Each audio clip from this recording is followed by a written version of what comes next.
Since childhood, we are taught never to accept anything from strangers or share personal information with them. But what happens when you ignore both of these things? Today's story is about a true incident involving 16-year-old Kara Robinson, an ordinary girl like you and me, but one who is mentally very mature. We see her at her friend Jessie's house. Both Kara and Jessie had a sleepover the night before because Jessie's parents were not at home. During their conversation, Kara suggests they should stay at another friend, Clara's house, since her house is much bigger. However, she knows she needs permission from her mom first. Kara calls her mother Sarah, who is a working woman. Sarah has never refused Kara for anything because she trusts her daughter. Keeping that in mind, Sarah gives her permission, and Jessie's mom agrees as well. As they are planning, Jessie steps into the washroom, and Kara goes outside to water the flowers. While she is busy, Kara notices a black sedan driving past the house repeatedly. Initially, she ignores it, thinking it might just be a coincidence. But when it happens again, she becomes cautious and looks more carefully. The car stops, and an adult man steps out with a book in his hand, approaching her. Kara assumes he might have something to ask. The man approaches her and asks, "Are your parents at home?" Kara replies honestly, "No, this isn't my house. It's my friend's house," and that's where she makes a critical mistake. Suddenly, the man points a gun at her neck. He gets closer and says, "Get into the car quietly, or I'll shoot you right here." Kara freezes. She silently walks to the car and gets in. She knows that screaming could risk her life, and at that moment, she isn't ready to take that chance. The man drives away, and Kara begins crying silently in the trunk. She doesn't know where she's being taken or what will happen to her. At one point, the car stops near a bridge, and Kara contemplates running away, but fear holds her back. What if he shoots her? Before she can act, the man opens the trunk, ties her hands and legs, and stuffs her into a plastic storage container. Back at Jessie's house, Jessie comes out of the washroom and notices Kara is gone. The water Kara was using to water the plants is still running. Jessie knows Kara wouldn't leave without telling her, and she starts feeling uneasy. Panicked, she calls Kara's mom, Sarah, and explains everything. Sarah, without wasting any time, contacts the police. The police arrive at Jessie's house but aren't convinced that Kara has been abducted. They assume she might have run away from home or gone somewhere with a boyfriend. Frustrated, Sarah calls Kara's boyfriend Ryan and asks if Kara is with him. Ryan denies any involvement and insists that Kara would never do something like this. Meanwhile, Kara reaches the man's house. He takes her out of the container and leads her into his bedroom. As Kara enters, she begins observing everything carefully, trying to understand her surroundings. Kara notices that the room is filled with strange and unsettling items, things that could easily be used to harm someone. Soon after, the man sits down with a notebook and starts interrogating her. He demands answers to deeply personal questions: her parents' names, her address, their phone numbers, her level of education, and even if she's a virgin. He even asks for her body measurements. The cruelty in his eyes is evident. His obsession is sickening, especially knowing that Kara is around the same age as his daughter. Despite being horrified, Kara tells him everything he asks, hoping to avoid further harm. The man then coldly states, "From now on, you will obey everything I say. You will call me Mister. If you try to escape or do anything wrong, I will kill you." The man proceeds to violate her in a way that leaves deep emotional wounds that Kara knows she will carry for the rest of her life. When it's over and Kara regains some composure,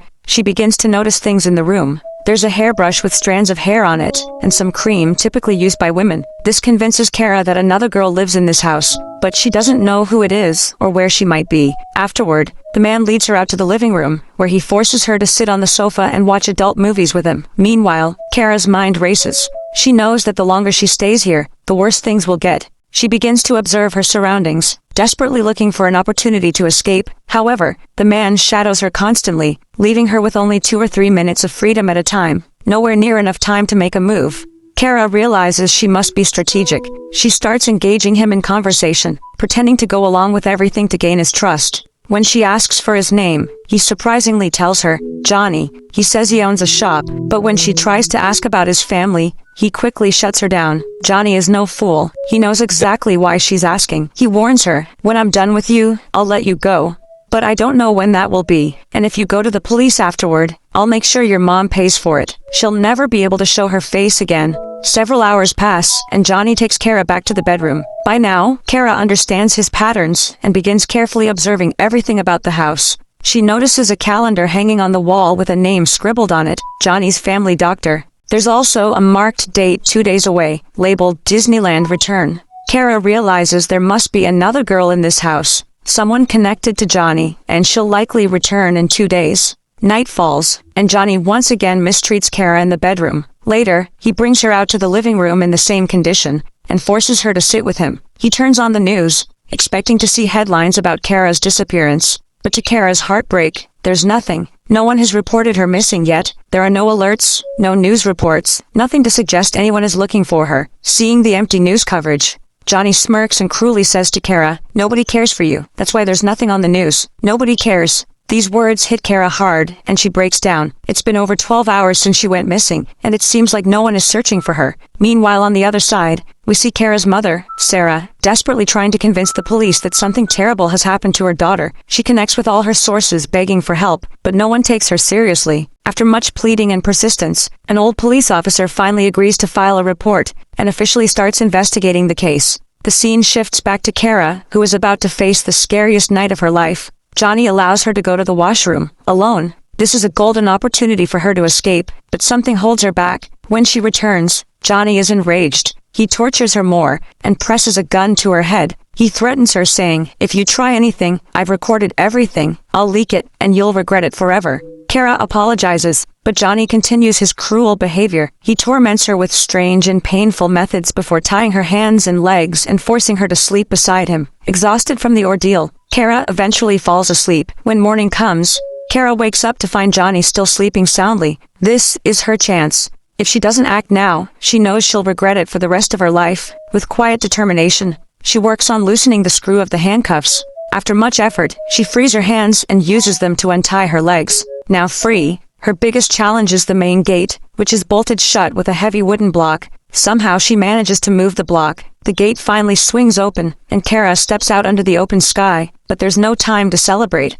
Johnny could wake up any moment, and she knows he's deranged enough to shoot her if he sees her escaping. Without wasting a second, Kara runs to the road where she spots a car approaching. She frantically waves it down and begs the people inside for help. They agree to take her to safety. The next scene takes us to the police station, where Kara recounts her horrifying 18-hour ordeal. Frustrated by the lack of urgency, she says, "I've been missing for 18 hours. What are you all doing?" She tells the officers everything she can remember, including key details about Johnny and his house. He has a lot of bird cages, always keeps his windows closed, and drives a black sedan. One officer recognizes the description and takes Kara to the house she escaped from. However, as expected, Johnny, whose real name is revealed to be Richard, has already fled. He must have woken up and discovered Kara's escape. Despite his absence, the police search the house thoroughly. Everything Kara described is there, exactly as she said. The bird cages, the tub, and even the dreaded box Johnny had been so protective of. When the police open the box, they're horrified.